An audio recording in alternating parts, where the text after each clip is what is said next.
Hello everyone, welcome back to the channel. If your Samsung dryer is behaving unexpectedly, showing unusual errors, or simply not responding the way it should, performing a reset can sometimes help restore normal operation.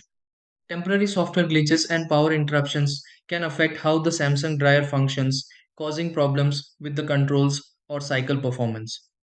Fortunately, resetting the appliance is usually a straightforward process and doesn't require special tools. Before moving on to more advanced troubleshooting, it's worth trying a complete reset.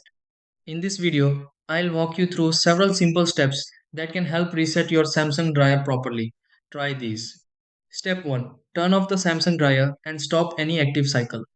Step 2. Unplug the Samsung dryer from the power outlet. Step 3.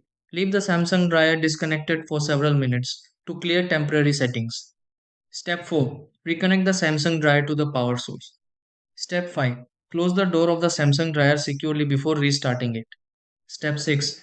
Power on the Samsung dryer and verify that it operates normally after the reset.